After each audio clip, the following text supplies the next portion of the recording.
What is happening, friends of CCP Podcasting? Welcome to Beyond the Bell Live. It is an early show here for us on sunny Florida. We're usually on at 7 o'clock, it's 5 o'clock in the afternoon.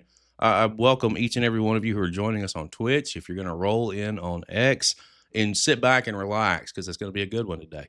Before we get to the show, a couple of announcements.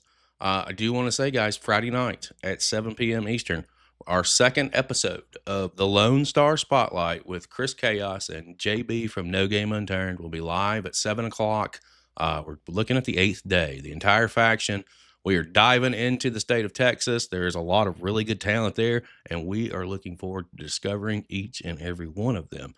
Also, I'm not sure if you guys are aware of this or not, but a little birdie told me that on the 31st of January, CCP Podcasting presents Chapter 2, Next Level. We have got a all-star lineup in Orlando, Florida. If you have not gotten your tickets, you need to do so at ccppodcasting.com, because this will be the first time that you'll be able to see Devious Cass in the ring in the state of Florida. And Cass is a guy that we have followed for several years on this channel, and this guy has got it. He's got everything together.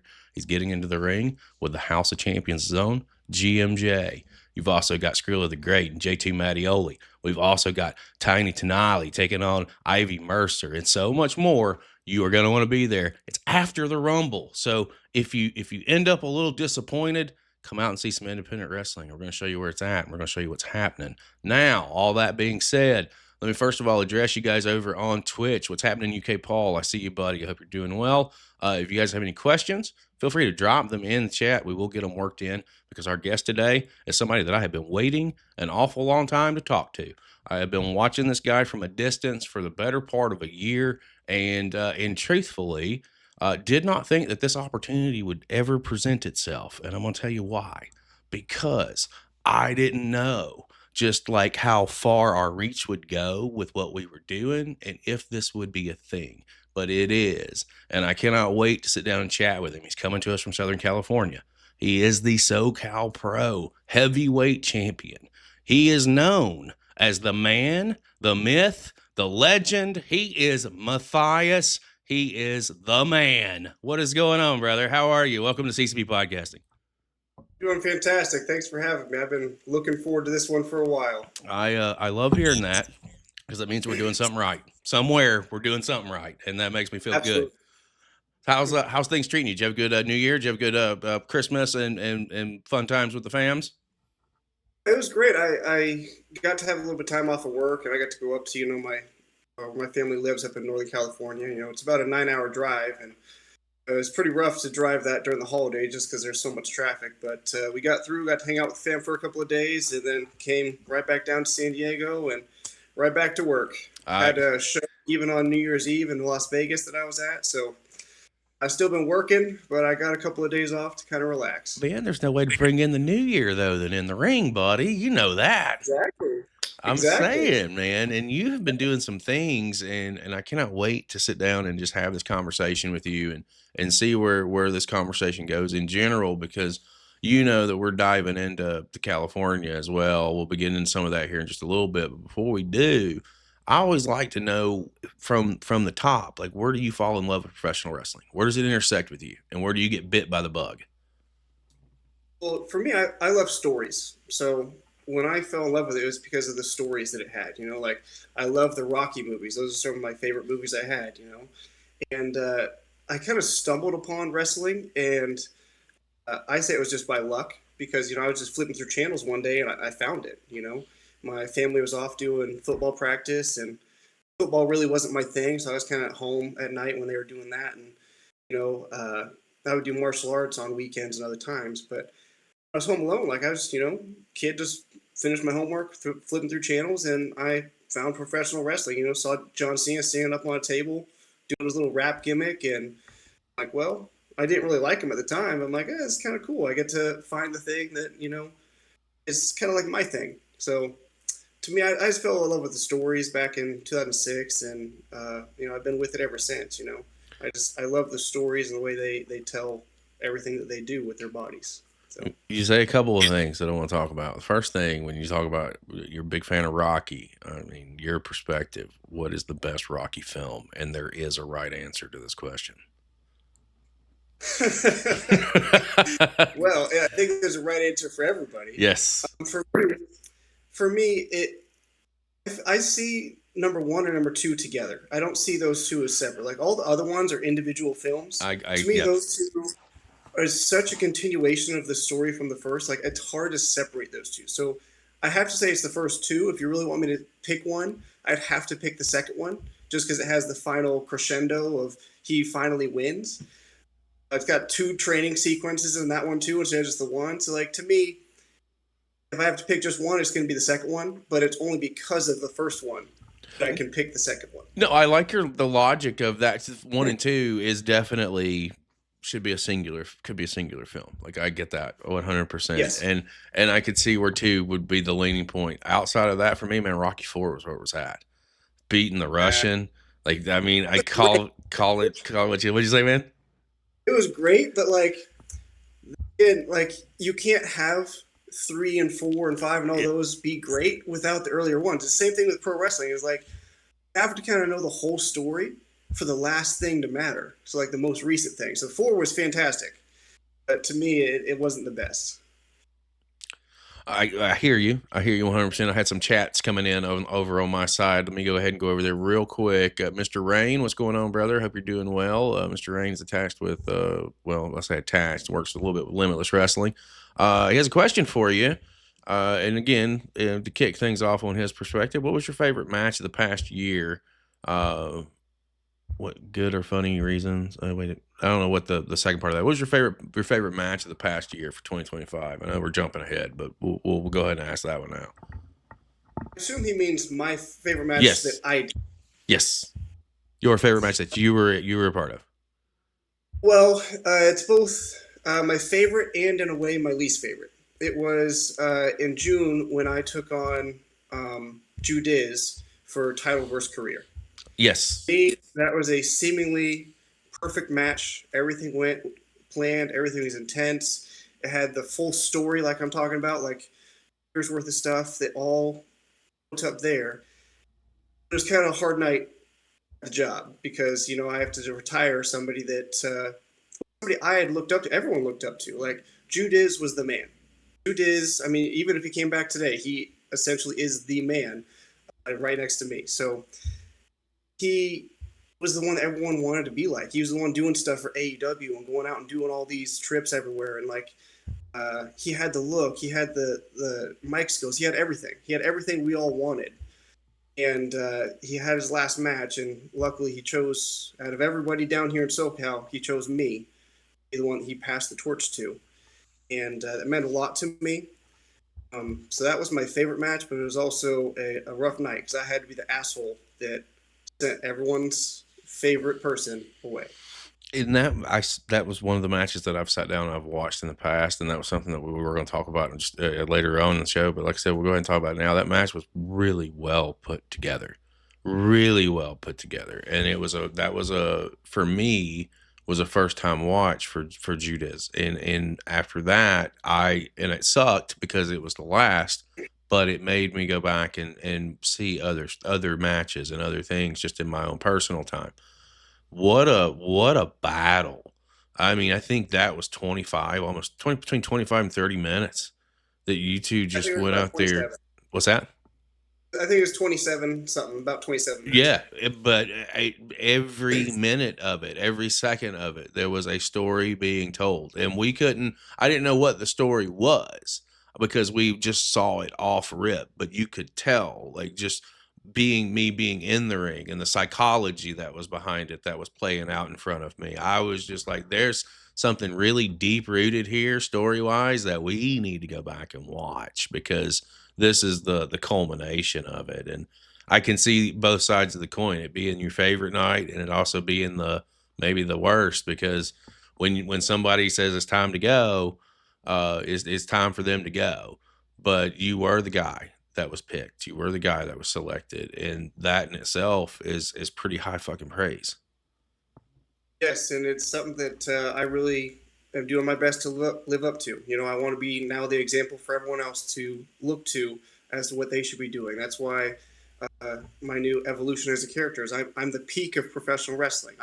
I've been told by not just fans, but like so many wrestlers that I'm the one that's been motivating them, the one that like gets them to go do their workouts early in the morning and like make sure they get their meals in right and like really push to go to these new places, try to wrestle in Mexico and do all these great things. So like that's what I want. I want to be the person that inspires and motivates everyone around me to do great things. Even if it's a fan that maybe they're not a wrestler, maybe they just want to like do better in their day job, be a better person to their family. You know, they want to go get jacked and tan at the gym. Like whatever your goal is, I want to give you the motivation to do it because that's what pro wrestling did for me. You know, when I saw John Cena going up against the Great Khali, like to me that was the first pro wrestling story that like really hooked me. Like I saw stuff before that, but that's the thing. Cena versus Khali, it's like a seemingly impossible opponent to beat, and yet he gets him up on the shoulders finally and throws him over, and you know he finally gets that for sure victory over him. And like me, that was the story of my life. You know, I have three brothers, and they are giants compared to me, literal Great Khalis, where I'm standing there as John Cena. So like, I just saw myself in that, and it captivated me, and then from that, I was into the John Cena story and like everything he's doing every week. Like I'm motivated by what I see on Raw every week that, as I was growing up. You know, I'm the one now working out in front of the TV. Like I literally would do, it was like 500 something push-ups while Monday Night Raw was on because I wanted to be strong like Cena. You know, and go to the gym, like do a bunch of squats. It's my favorite exercise, so I can squat over 500 pounds and lift up these big athletes like he did. Like it's been my motivation for so many things that I've done in life. Now I want to be that for everyone else. I can appreciate that, and I like that mentality and that overview because in a business and in an industry that it can be really negative and it has a lot of negative spaces to choose to be a beacon of positivity is something that is commendable. Over in chat, real quick, Danny Devine from Millennium Pro. Mathias is a cool dude. Love Danny Devine. That's my brother from another mother. I'm telling you, we're kindred spirits, he and I. So he's I throwing don't out see some him much props your in way. person, but he's a great guy. Everything I see that he does is like, Danny, you're pretty awesome, man. Keep it up. I mean, we'll talk a little bit more about that in just a little bit. I have had the opportunity to sit down and chat with him face to face. I was out in Southern California in September specifically to come to this anniversary show. And this is why I say that like you just never know what's going to happen and when it's going to happen or how it's going to happen with anything that we choose to do. It was not on my bingo card, was not on my agenda. But when you fall into something and you meet like-minded people, like you want to go and show your support. You want to go and just be there, just to be there. And we did that. We had an opportunity to fly out to their anniversary show, and I took my better half, and we spent vacation time just down there, just so we could. We went for the show, but we hung out. And we saw some sights, but it's because of meeting Danny Devine, and Devine's a good dude. And if you have not had the opportunity to meet him, you will hopefully. Wink I've met nod. him. We just not often. Like once in a while, I'll see him, and it's just, you know, don't see him as often as I would hope. Let's say that. I got you. Okay. Well, we will work on some of that. I can guarantee you. Let me ask you this because it seems like a good segue from John Cena and it seems like Cena has a big impact on a lot of the younger generation out there, and I get it 100%. And it was Flair and Hogan in my day as I was an '80s child. But to see him end his career after dude, brother had a historic run. Can nobody deny that? And you being a Cena guy, what did it mean to you as a fan to see his last match go down just about a month ago? Not even a month ago. I was pissed off, to be honest. Oh yeah, because I should have been the one to retire him. That's my whole life goal. I need to be the one that he passes the torch to, not Gunther. So I was a little bit disappointed and pissed off, quite frankly, about that, as well as how it went. Like, to me, I wish the match was flipped. Like, I know building up to it and everything, he could have done, every story he did was great. But then, in that match, I think it would have been cooler if Cena flipped it and, like, everyone thinks Gunther's going to just annihilate him. If he goes there and starts fucking him up, we see the real John Cena again, back from the 07, 08, where, like, he's not just Super Cena, but like the Chain Gang, everything. Like bring back peak Cena, come and like hit him with every move, and like make Gunther seem like he's off of his feet. Get him in that STF at the very end, like they think he's gonna tap out, and then somehow Gunther just flips him over, picks him up, slams him 1, 2, 3 or something. Mm-hmm. I wish it was something flipped like that instead of what we got. Well, see, and this is just it, and this is going to sound like a really, really, really hot take. While I do watch a lot of, I say a lot, I watch a little bit of the WWE. I watch a little bit of AEW. I follow them, and I follow it on social media, and I follow it on my what I call my sites that I look at. They're not dirt sheets or anything like that, but results and shit like that. I follow it. I just don't watch it as much as I used to because the indies are where it's at for me because this is where my passion is you guys, because you guys have that drive to get there, and I just so cool being in a side seat and just being able to watch and use our platform to put it wherever we can, to put you in front of whoever we can, and because we have found that you never know who's watching, and you never know what opportunities come from who's watching and when they're watching. So it's beautiful to see that aspect of it. Let me ask you this, because obviously SoCal Pro, you're the world heavyweight champion there. How do you get to SoCal Pro? How does that work out for you? Is that where you started, or where did you break into initially that got you to SoCal Pro? Yeah, SoCal Pro was the first independent show I ever saw. It was also the first place I ever trained. It's my home promotion. I was there last night. I'm there every week when we do training. So it's just the place that I've always been. It's home. When I moved down here. Yeah, when I moved down here to San Diego, I'm like, things were still kind of closed down from COVID and all that, and I was kind of looking around for different wrestling schools, and weren't any that were open at the time. And then I saw there was this show that they were going to put on, and I went and just kind of like watched their it was like in their warehouse. It was just like small get together show. So I saw that. I think it was like January, one of the early 20s, and then pretty soon after everything was opening up again, and they said, hey, we're going to have our beginner tryout. And this, I think it was May of that year, and I went tried out and went every single day that I could since. Like, first year and a half, I didn't miss a single day of training because, I was 29 years old at the time. And to me, I thought, oh, you're 30 years old. I guess WWE doesn't want to look at you. Turns out that's not true. It doesn't really matter how old you are at this point. But, I want this now. I don't want it tomorrow, or I don't have 10 years to mess around. I need this now. That's why I'm driving so hard with everything that I'm doing. Is I don't have time to waste or wait around. I want to be in WWE, AEW, TNA, whatever. I want to be there now. I don't want to wait around for it. So that's why I'm driving so hard with everything that I'm doing. Well, let me tell you something. It shows.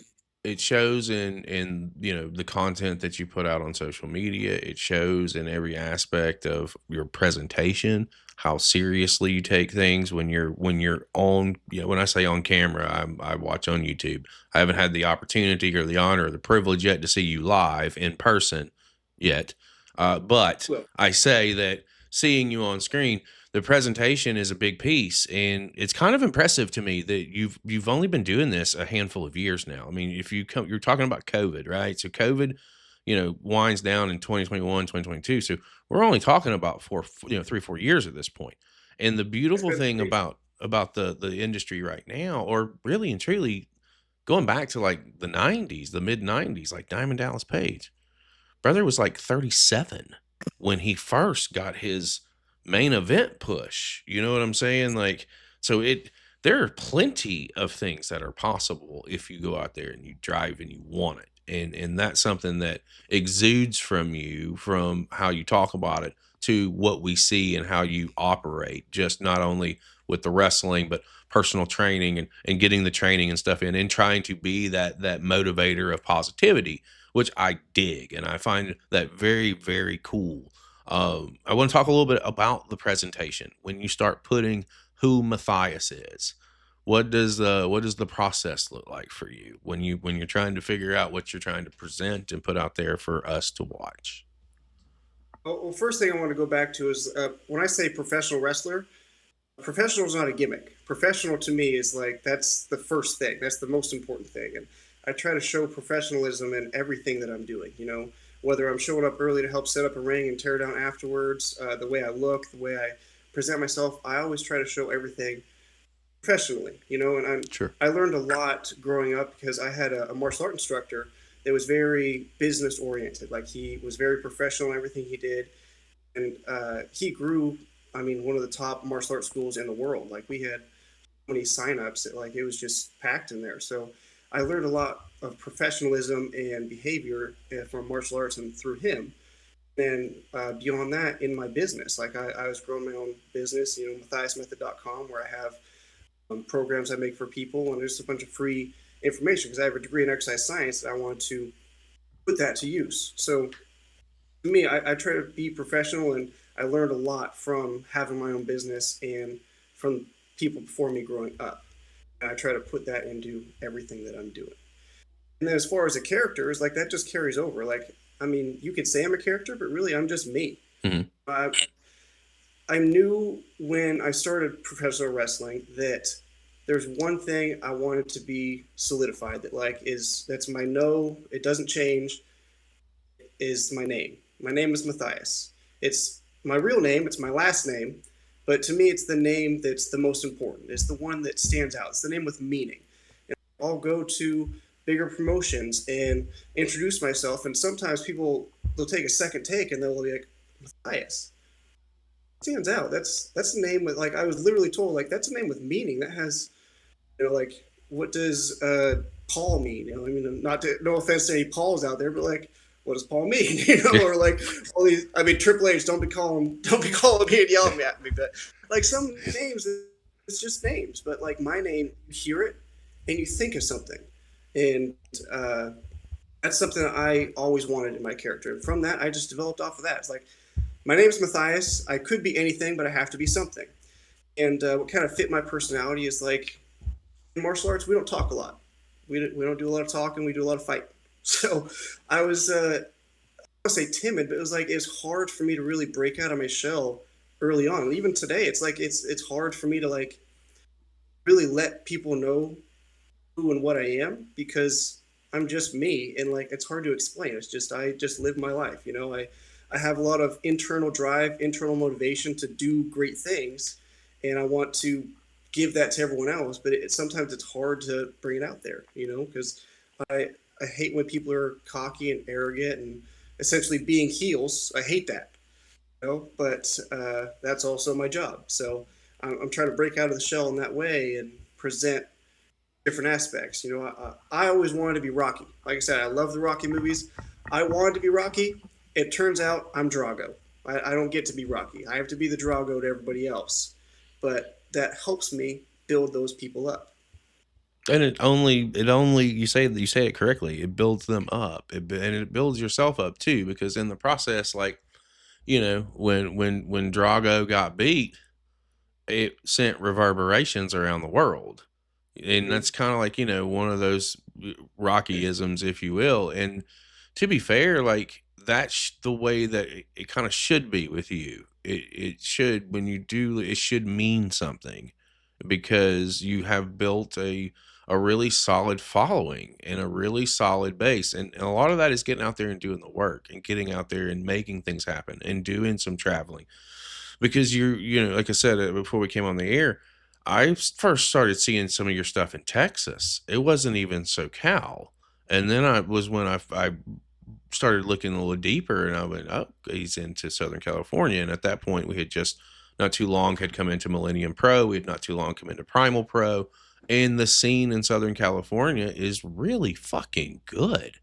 Yeah, Like, of course. there's it's like I for me, and you got to take it from a perspective of a guy who watches stuff internationally. We watch stuff all over the world, so I see a lot of really good people from overseas, and I SoCal, my jaw dropped. First I will go to Millennium, and I'm amazed by what I see. I'm turned on to Primal. I'm amazed by what I see. I see you walk out at the Thunderdome, and then at that point it clicked SoCal Pro, Southern California. So I went there and just started looking up stuff from there. And that is exactly where I came across your match where you won the championship and was just blown away even more by what I'd seen and what I'd saw, because it wasn't just your match. I think we had 6 or 7 that we just randomly cherry pick. We don't ever know when we do one of those shows. We just grab it, and your your job is to entertain us. And do you keep us entertained? And do you get us invested? And some matches do, some matches don't. But the matches that do, damn, Jesus, here we go. And everything that we pulled on that show, we were, I forget, I think it was me and my co-host Goth. We were invested in every single match, and that's just a testament to the talent level that is in Southern California, but specifically in this case, in SoCal Pro. So what are some of the things that with SoCal Pro being your home? I really want to talk about that for a minute, because this is the first opportunity that I've had to talk to someone that's really attached to the Fed, and in this case, you coming up through there, you were the current world's champion. What does the landscape look like there? Like, when it comes down to the mentality of everyone attached to it and the talent attached to it. Who are some outside of who are some of your other? I guess maybe one of the other questions to that would be, who are some of the other really good matches and guys that you have really good chemistry with there? Well, there's 2 other really great rivalries and stories that you could actually watch on my YouTube channel that I have on there. And the first rivalry I had at SoCal Pro, the one that kind of made me, like before that, I was just kind of a wrestler. This was the one that kind of made me into something more. It was my rivalry against Eddie Islas. And we had a whole, I think, 7 or 8 months that we had this going on. Like, first match, I came out and I took him out and injured his shoulder. He was gone for 3-4 months. He came back, and we had a second match that ended in a crazy little brawl at the end with no final finish. And then January comes, and I had just returned from my torn bicep, and we have this match, and it's a street fight. It just ends in such a perfect chair shot. He throws in my head, and it claps on me. I don't know if you've seen that clip, but it was so perfect. That story made me significant. That one first. After that, it was when I returned from my injury. I went up against the Mighty Tortuga. At the time, he was the SoCal Pro Heavyweight Champion. Yep. He still is my rival and been my rival since then, since that April year and a half ago. And we have a continuing story that's always going to continue. But that one so far ended in a last man standing match, one of my favorite matches that I've done, the first one that I really started using the sledgehammer and have that as a part of who I am, part of what I do, and those are the 2 guys that definitely stand out as they were the top baby faces when I was facing them, and then they have their own stories that are continuing on. And then of course there's Jake Redondo. You see him at MPW and Primal all the time. I was Jake Redondo's first match. He debuted at SoCal Pro, and we've had a match since then, and that was a great one too. So everything I do with him is just he's so smooth and works so well. It's hard to have a bad match with Jake, Well, to be honest. Yeah, we're gonna break some news here in just a little bit, I promise you guys. But I do, real quick, I want to go over to chat. SoCal Gabe pops in with the ass kicking machine, Mathias, and then I'm not so sure if over on Instagram, there was a gentleman, Clark Kent, who had dropped a question on Instagram, and I told him I got him. Well, he is over on X right now. Welcome to the show, sir. We are going to ask your question. I'm going to do it right now while I got him, because I don't know how much time you have, but I want to make sure that we do get this asked while you're here, because you've made a point to ask it in several locations, and I appreciate that. Question for Mathias. What is his bigger passion, wrestling or coaching, and what do they mean to you? It's hard to separate the two, because as far as part of wrestling is coaching. As you're working with people, you're learning from them just as much as you are teaching to them as well. So when I'm working with newer guys or veterans, we're both learning stuff. I learn new stuff from brand new guys all the time, because you never know what they're going to do. And then you have to change what you're doing, react a little bit differently, and then with the vets, they get to teach you how to structure things and put it together. So I believe that's the form of coaching that he was talking about, is wrestling coaching as well. It's like, it's hard to choose, but like eventually I'm going to be a professional wrestler only and not a coach. Like, I'm going to be traveling and doing wherever they give me the contract, I'm going to be working for them. I have to say that's my higher passion. That has to be the one. I mean, I didn't get into this to be a coach. I got into this to be a professional wrestler and inspire the world.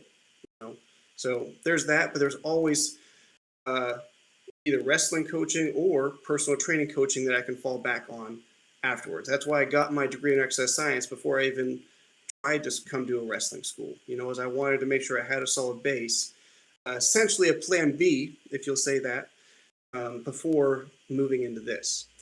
Before we move on too far, I want to talk a little bit about Clark for a second. I know he's going to love this. Clark lives in Florida, right? Yeah. I'm over here in San Diego, and I had a match in Arizona at IZW on like the week of his birthday. Clark flew from Florida to Arizona specifically just to meet me and watch me wrestle. Like, that's an incredible thing for a fan to do, especially like just on the indies. Like, yes, I'm a professional wrestler. You could say some form of superstar, but also just a regular guy. Like it's cool to have fans that you've like inspired and touched so much that they want to come and like really meet you in person. And he gives me pictures sometimes of him being at the gym in my t-shirt that I gave him, and he's getting in shape himself, and like he's always asking me questions every day. Like, Clark is a fantastic fan, and I just really appreciate that he flew out all the way to Arizona and spent all that money just to come in and watch me wrestle. Well, here's the thing. We talked earlier about you don't ever know who's watching, but you also don't ever know who you touch, right? In some form or fashion. And this is a situation where you've made a difference in someone's life. And, again, homie paid, money to fly out. I know travel is not fucking cheap, excuse me. Take it from a guy who's having to book tickets now. But it's one of those situations that it's got to make you feel good. It's got to make you feel like that's got to be some validation that you were doing something right. Like the message that you're putting out there in general, you're doing something right, and I think that's great. And I'll tell you this, Mr. Kent, Mr. Clark, it's Mr. Clark Kent. I just got that. All right, Mr. Kent, I want to tell you something, man. We're in Florida. I'm in the Gainesville area, and we do run out of Orlando fairly, frequently, and will be throughout 2026. And I'm going to do this. I promise you, at some point in time in 2026, if Mathias is down to get to Florida, I will get him here so that he can come here to wrestle for you, since you flew out to Arizona to see him wrestle. Do we have a deal there, Mr. Kent? And if Mr. Mathias, if you're on board with that, we'll work some stuff out behind the scenes. But if he's here and he was willing to travel to Arizona to see you wrestle, buddy, I think that I can do him a solid and get you here at some point in 2026.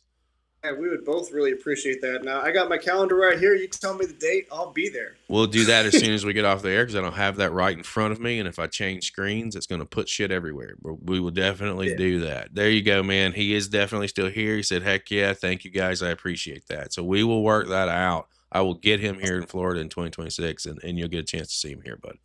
That's fantastic. Thank you. We again, this is why we do things. Professional wrestling brings people together, and if this is an opportunity to get you to a state that you haven't been able to get to yet and cross something off your bucket list, and you've already got a fucking super fan that's here, and he's got friends, they're gonna want to come too. Like it's a match made in heaven here. He says it's a deal. Perfect. We'll work that out when we get off the air.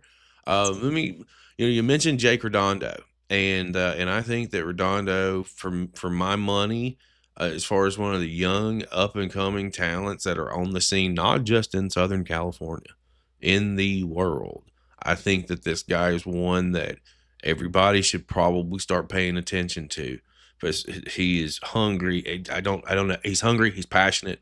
You talked about how fluid and smooth he is in the ring. Brother's only been doing this a little over a fucking year.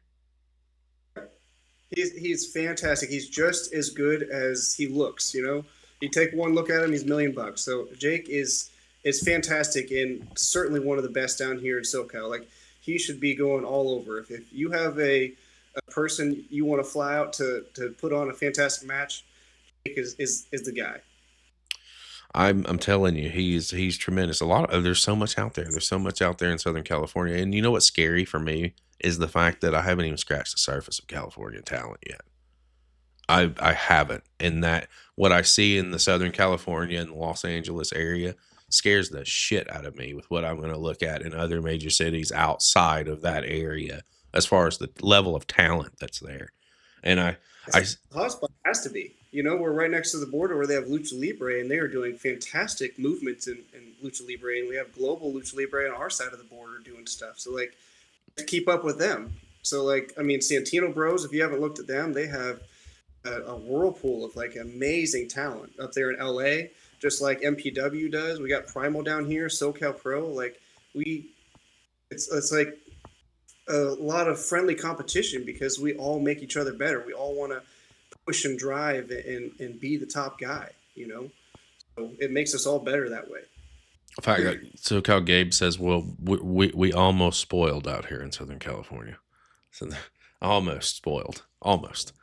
Let's talk a little bit about your coaching and about the platform that you built. You touched on it earlier, and guys, I do want to go ahead and tell you, if you're watching the show and if you're watching on replay, it's been on the screen the entire time. Go to Linktree / Mathias links, and you're going to get links to everything.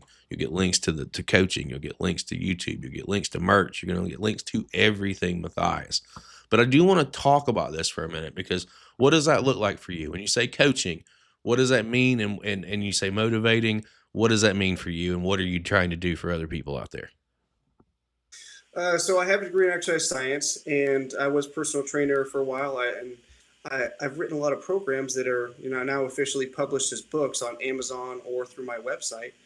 And a lot in that is just teaching people how to get stronger. Because, like, that was when I was younger, it didn't matter so much how I looked. It was all about building an athletic base for when I eventually became a professional wrestler.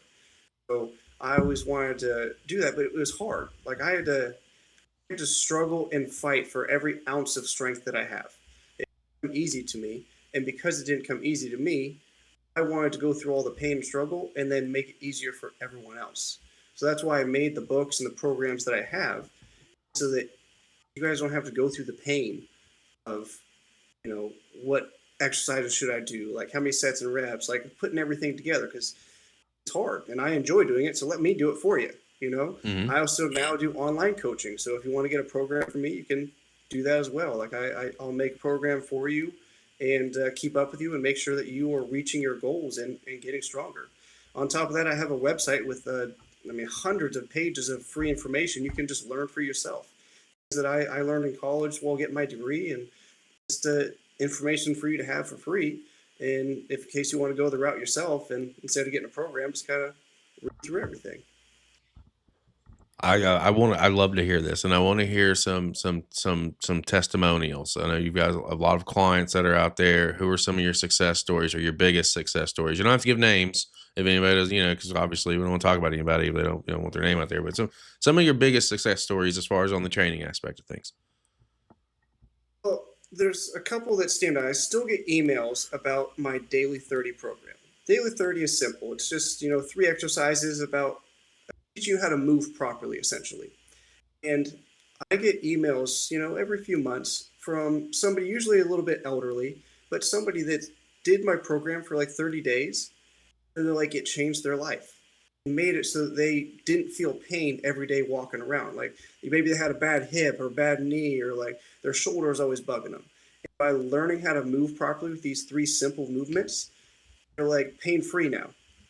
So, I mean, that to me is like, if I can change someone's life in that aspect for the better, so they can start doing things that they enjoy doing, playing with their grandkids, or even just going doing harder workouts, I mean, that's more important to me than numbers. But on top of that, there are some world champions I've had in powerlifting because of my programs, like my full power program. It's made, I think, 7 state records, 3 national, and 2 world record holders from that program. So that's helped quite a few people. And then one of my favorite ones is actually someone got my deadlift book and they went and did their first workout. And just by the technique cues I put in that, they're like, it added 20 pounds to their deadlift overnight. Like, I mean, that's pretty quick success story. And then over time, of course, you stick to the program and you build the strength up. Like the quick fixes like that, if I can just give you one quick tip that you reading my $10 book, like why wouldn't you do that? You know, it makes a big difference and helps you not be in pain. You know, if you are struggling with how to squat, bench, deadlift, any of these powerlifting moves that I taught for years, let me teach you. Just read through the book a little bit, see some cues, and I'll even look at your videos and email you back. Like I always respond. Every message, every email, I respond to everything always. That's why I have no time. It's like it's hard to explain to people how much time I don't have because I try to get back to everyone who sends me a DM or any message ever. Always respond as soon as I can. It's interesting as we're talking about the workouts and the programming and the advice that we have someone pop in the chat, someone that you know as Punches and Pins, and said Oh yeah. that you've given advice prior to a show and you definitely know your stuff. So it's just, interesting that we get that as we're talking about that, because it's just another testament to what you're doing is helping people. And you just said it yourself. I mean, it's $10. It's not like you a lot of us, and I'm going to say we, but a lot of us spend more than $10 on a number 3 from Burger King. So if we can go spend a number, $10, $14 on a number 3 from Burger King, we can probably give up $10 to figure out how to fix that. And what I find very interesting is something that you didn't know is that I myself, as the new year has hit, have realized that I've gotten way out of shape. And if I'm going to be doing a lot of traveling and I'm going to be doing a lot of odds and ends, like an example, this is, God, I hope I don't get in trouble for this.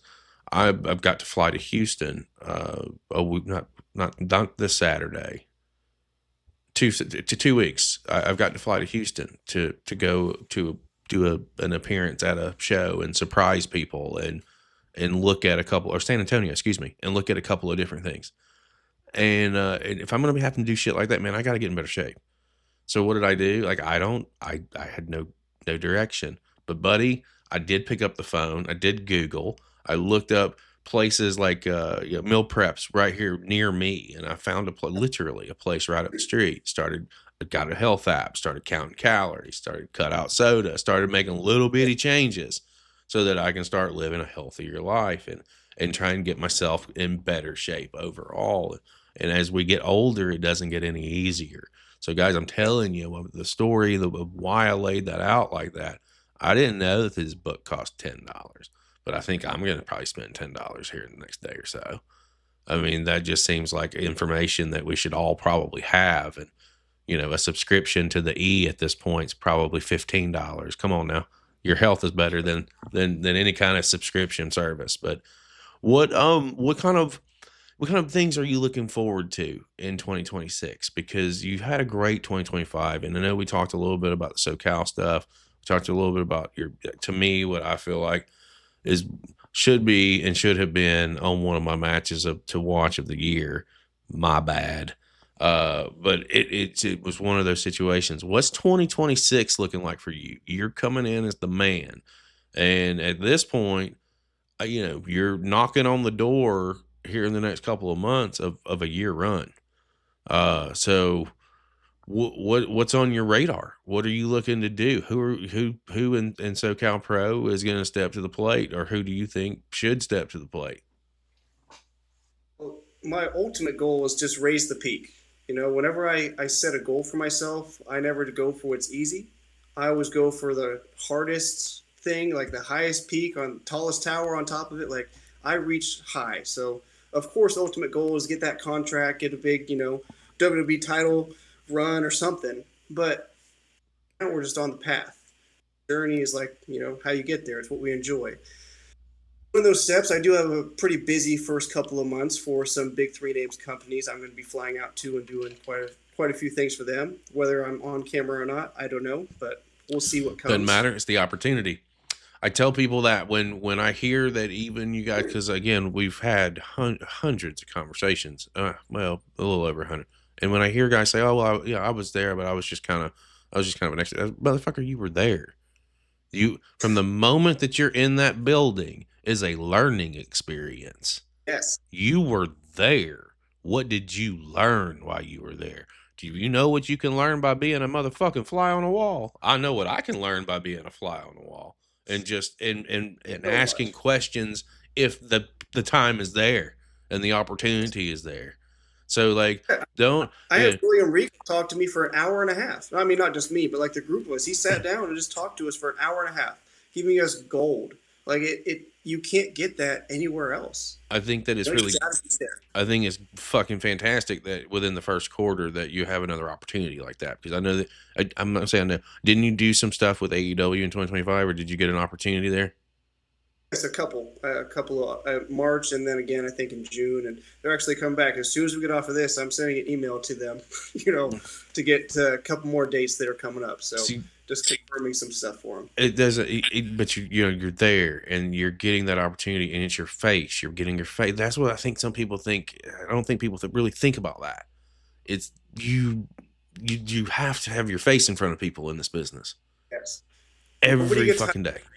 To build the relationship, they have to see you and see you being professional and what you are like. It's like, will you fit into our locker room? Nobody gets hired in a day. It takes time. You got to build the relationships. There's so many people in those big name companies that like you don't see on screen, but I'm friends with them now. Like I can talk to them anytime and like to see how things are going and those relationships, because you have to travel with all these people too. They have to like you. They don't know if they like you unless you're there. Yeah, exactly. What else? I'm sorry, I didn't mean to step on you there, but I had to, when you were like, I don't know if I'm gonna be on screen or not. They don't give a fuck if you're on screen or not. That's an opportunity, and like that in itself is worth its weight in gold right now, especially when you're on the hunt. As I would say, to get that contract and to get that opportunity. So I think that's huge. But what else you got going on? It's an opportunity and it's an honor. It's just to be there. As far as me, it's like there's a lot of great talent here in SoCal, but I'm not necessarily trying to pursue any particular person. I always pursue things. So like any top championships, that's always the thing that I want. It's like I said, I reach for that. Tallest tower on the highest peak, is I reach for the high goals. So like I aim for the high champions. If you're a champion here in SoCal, I want your title. If you're a champion up in Canada and Japan and Mexico, I would like to come and face you for your title. But I also want to be, like I'm saying, the peak. I want to be the thing that everyone looks to in SoCal. I want to be the reason that people fly to SoCal to face. I want them to come face me for the title that's over my shoulder. Mm-hmm. From the world. Wherever you're coming from, SoCal Pro is the place to be. I'm the man to beat. I love it, and I want to see it, and I know I'm big on manifestation. That's how this channel has become such a big thing. If some 2 years ago when we first started, guys were like, "You're just totally wasting your time." I was like, "I don't care. I'm gonna watch it anyway. It's wrestling. Let's watch it or let's don't." And that's where we started, and to see where we've come and where we're going. More importantly, is insane, and it's all about the mentality and wanting to be the best. And I want you to have that. I think that would be dope if you're there, to be perfectly fair. Like can't say too much right now, but we'll talk. Over in chat, Ram Rebel. This is a question from them, and this is just your opinion. Who are some of the strongest people on the independent scene in your opinion, and who do you think are some of the strongest that are in the WWE? Strongest? Does he mean physically strong? Because it has to be me. I mean physically strong, I would say. There's me and there's Brock Lesnar. I'm not sure which one of us would match up, but facts. Maybe he means like who's like the standout talent. Should we think it's that, or I is it mean, we can roll with that. I'm good with that. standout talents on the indies? We got to be me. There's Jake Redondo, as we talked about. Ben Bishop, of course, over on the East Coast. I actually have a show with him up in LA this weekend, so I can't wait to actually meet him in person. He's a fun guy. He is a fun guy. When you I say he's so, love his videos. Yeah, it's not a gimmick. It's who he is. It's just him. He's so great. We love Big absolutely. Trouble. We love Ben Bishop. Yeah, we know Richard Holiday. I mean, Yes. those two kind of like stand out. The Jack Vaughn. Yep. Sorry, the vet Jack Vaughn. Yep. Like standout character. He makes incredible videos. He sent me some stuff to work on too. Like I appreciate his time and getting back to me as well with stuff because not all wrestlers do. Sure. So I mean, to me, those are the guys that like you see all the time on your social media. But I think actually the top talent on the indies that I'm really hopeful is going to get pushed even farther is Brittany Brooks. Like Brittany is out there. She's motivation for me. Like she's been doing some incredible things, going all over the place, and it's hard to keep up with that girl. You know, Hmm. like anytime I see her somewhere, I'm like, oh, I'm going to check out that promotion. I'm going to see like maybe I can get there. Okay. Well, you just gave me a name that I'm going to be doing some research on. Goth. I But I know got to you. put I my know you. computer I know in. you're in chat, Goth. So we need to get that one on a spreadsheet so that we can do some research on it. There we go. So, let me ask you this.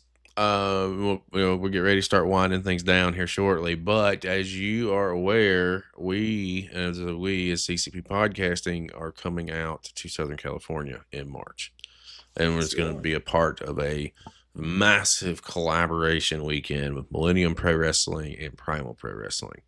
It is no secret. Well, it is to the audience because they don't know until now that you and I have had some conversations. That you and I have chatted a little bit about what it looks like and what we can do and what that may be.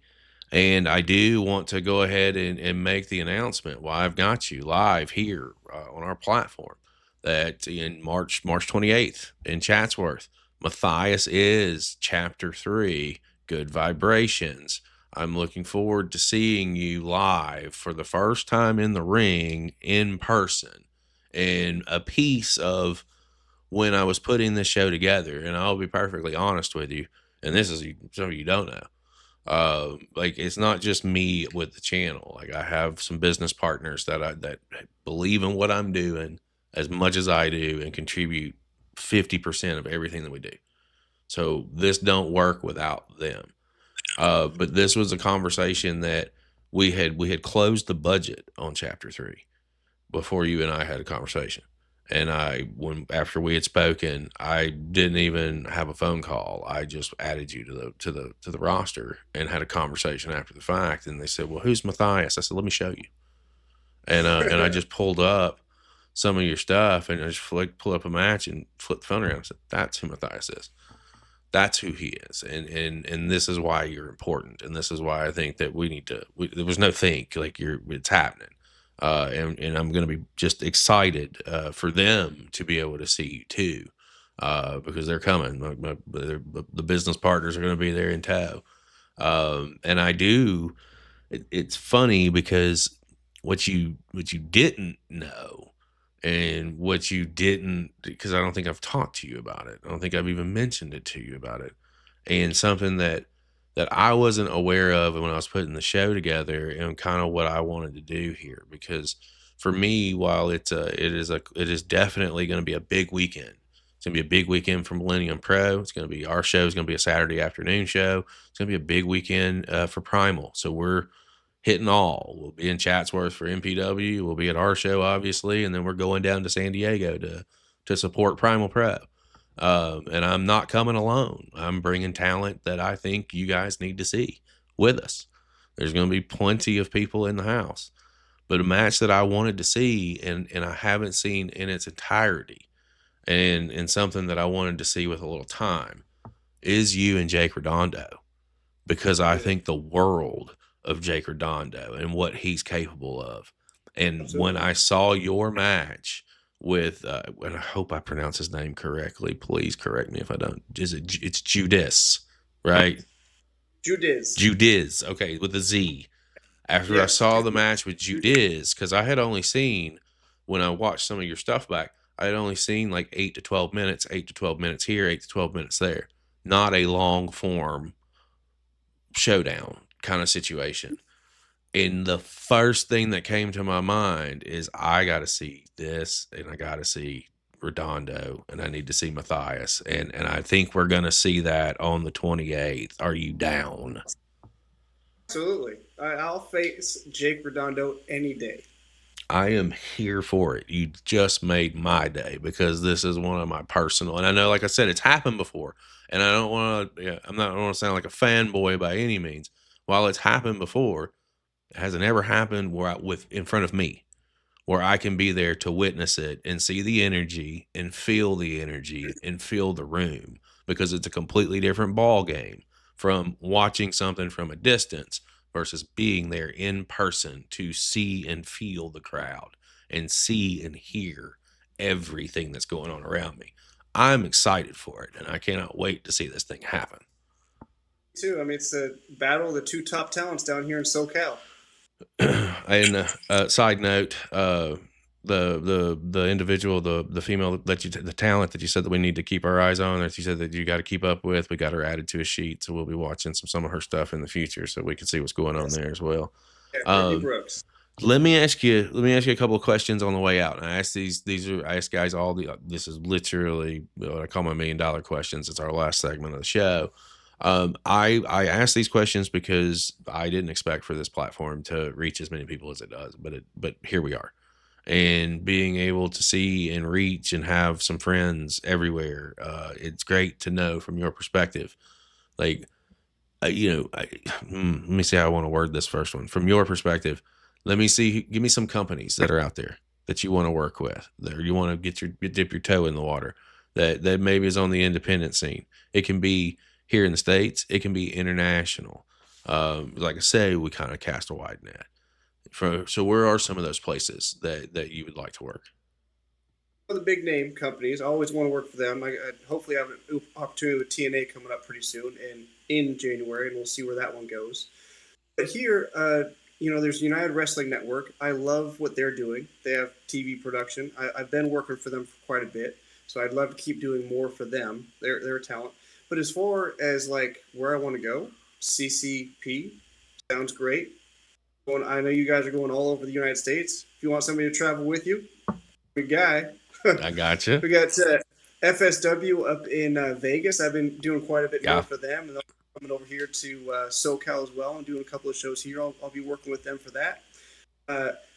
Arizona Wrestling Federation in Arizona. I've worked for IZW, but I have not worked for AWF, so I'm working to work for them pretty soon coming up. Reality Wrestling. I mean, that's one of the top indie, if not the top indie promotion around. I'd love to do some work for them in Texas. GCW, I just got my first opportunity for them, but I'd like to have quite a few more travel around the GCW. And I want to wrestle in Canada and Japan. So, like, I don't know which promotions really are the standout ones or the places to be, but I'd love to wrestle up there for any promotion and, go across the waters to Japan. Like I said, I've gotten the opportunity to wrestle in Mexico, and I get to go down there relatively frequently, but it's quite a bit different of a distance for me to go up to Canada and over to Japan. So any help I can get to those places, I would appreciate that, wrestling out of the country. Well, there's some things that we're working on for sure, but there's also some things that some things that you said there that we've got some friends and some of these places. And one of them is very realistic, and we'll talk a little bit about it off air. But I always do like to know, like, that where you do want to be, because obviously for you, it's the feds, it's the E's, it's the AEWs, it's the mainstream, and something that you just did mention. Like, I love the fact that you just said you may have an opportunity with TNA, because again, who's TNA connected to? You know what I'm saying? It's just you're getting opportunity to possibly put yourself in another position to be successful. And again, you don't ever know who's watching. Audiences are different, and anything can and will happen. So we got some companies that you want to work, some possibly do some work with. Who are some people that you want to possibly do some work with that are on the independent scene that are out there? I'd love to work with Ben. Like I'm going to meet him this weekend, but I don't get to wrestle him. So Ben Bishop, great person to go up against. All the ID talents. You know, I've faced a couple of them. I've gone against Jack Cartwheel, and he's actually from around my area where I grew up. Jordan Oasis, I faced a couple of times, and Mike Cunningham. But all the ID talents, you know, Cappuccino Jones, all of them. You know, if they have an ID attachment to them, I'd like to wrestle with them and be in front of their audience and the people looking over them as well. So hopefully they have some more eyes on me because I feel like I'm to be working with those guys a lot more frequently coming up anyway. So let's make it happen sooner than later. I love that. I love how you fucking worded that too. We're gonna be working with them anyway. So why are we let's just forego the pleasantries and make this thing happen, guys. Come on now. What do we really know? It's the same thing with getting a contract. It's like I'm gonna get there eventually. I'm very confident in that, and I have a lot of belief in myself that I'm gonna make it to those bigger places, and I'm gonna make a lot of money here in wrestling. I'd rather make it for the feds, you know, than just for myself. So like if you want to partake, let's get that contract going. Yeah, no, I hear you. You know, it's right there on the screen, guys. Matthias wrestles is easiest way to contact him, so you can guys put pen to paper. I'm just saying. Let's do it. What are you waiting on? Let me ask you this. You know, from your perspective, and this is probably for me is the most important question that I ask anybody because it's really your answer is really instrumental in the growth of our channel, and you don't even know it when you're answering the question. And that is, who should we be watching from your perspective? And it could be people that you've been in the ring with, could be people that you, you know, have you see something in. Could be anybody that's out there on the indie scene right now. From your perspective, from Mathias, who should we be watching? I think the top people to watch are Jake Redondo and Brittany Brooks. Got it. Those two are the standouts that I know of on either side that I look forward to motivation. I see what they do every single day on social media, and I'm following what they do, and I wish them both the best. Like I really want them to make it higher and farther. Just as much as I want myself to succeed, I want them to succeed. Like those are the top two, I would say. I believe you've already seen Jake and talked to him on here a couple of times. So, such a great dude. I mean, those are the two that stand out. Well, I'm really going to be looking forward to seeing some work from Brittany. You know, when someone has high hopes like that, or not high hopes, but you know, you have a high drive. But when you tell me that somebody motivates you, then I feel like that's somebody I need to go out of my way to see and go out of my way to take a look at. Man, I couldn't be more appreciative of just being able to sit down with you over the last hour and just chat a little bit about what you've got going on. And I know with our conversations, we're just scratching the surface. And sometimes I do that intentionally. I'm not even gonna lie, because like I build long-term relationships. I don't like to do anything short-term. And what I mean by that is obviously we're going to be working together in the future. I'm going to get you to Florida. We're going to make your fan down here happy, awesome. and get that going. And see what that looks like. I'm going to tell you what we're able to do. I know kind of where we're going with what we're trying to do with some travel. So we'll talk here in just a second. But it's been great for me just to be able to pick a little bit of your brain, and hopefully we can get you back on here in the next couple of months and circle back around after, you know, some of these opportunities come your way for January and February, and let's see where you're at and see what's going on. And obviously the road to, CCP Podcasting's Chapter 3, maybe we circle around after that event and see what that looks like if you're down. Absolutely. Give you some road stories and whatever happens over this next couple of months, because whenever I travel, there's always something crazy that happens. You know, it's a funny, before we go, and I don't know when you posted. I want to say this was over the holidays, over the Christmas holidays. Or it may have been in between, you know, over the holiday season. You had posted a reel that I laughed my ass off at. It was you in the car. You know, I'm going with this. It was the hitchhiker or something, or you were in the car and you flipped, and it was so it was great. The delivery of that was hilarious, and I don't know why, but I just cracked so hard when I was watching that. Thank you for giving me a laugh. Oh my god, the Epic is a character. Traveling with him is, oh my goodness. Like, I can't believe haven't even mentioned him in this podcast yet. Like, we've been kind of intertwined for the last little bit, going to events and stuff together. But, like, traveling with him is always so entertaining. Like, he is everything you see on camera, that is him. Like, every day in life. Like, imagine being in the car with him on a flight through the airports, spending days of travel with him. You mean for hours and hours? Like, Epic is an epic human being. Let's just say that. Like, you will never forget the day you meet him. And also, like, he's such a good person. He wants to help people. You know, he does that predator poachers and like catching predator podcasts and stuff too. Like, also just in his daily life, like, he helps people any chance that he gets. He has a shoe company coming out, so like, you should definitely have a podcast with him. He has so much like stuff that he does, and he loves talking. So like, he'll probably talk more than you do on the whole podcast. Like, I mean, Shit, put him in touch with me. Yeah, absolutely. Like, he's a credible character, and he's always out there helping people, doing charity stuff, and just whatever he can do to help.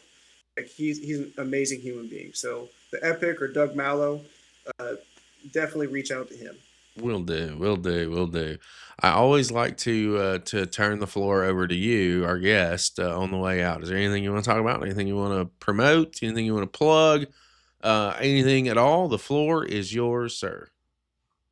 The biggest thing is just make sure you follow me on all my social medias. I really am trying to build my following and reach as many people as I can. Because again, I want to inspire and motivate everyone. I want to help everyone have the motivation in their daily life to do great things. Maybe you're not going to be a professional wrestler, but maybe I can inspire you to do something else. Whatever it is that you do, I want to make you better at it through motivation. So if you follow me on social media, it's at Mathias Wrestles on everything. Instagram, Facebook, the Tweeters, the TikToks, the YouTubes, all that stuff. That's Mathias Wrestles on everything. And for further things, Mathias, Linktree, it's right there, just like the handle for Instagram and social media is Mathias Links, and that will get you links to further things, all things Mathias. Man, I cannot wait to see what happens here. I've got really good vibes and really good feelings about where you're going and what 2026 looks like for you as a whole. This is going to be an interesting ride, and I suggest that everybody strap in, because Mathias is about to take us to places that we've never thought that we were going to go to. Mark my words. For my guest today, Mathias, I am Chris Page, and this is where I say we see you next time.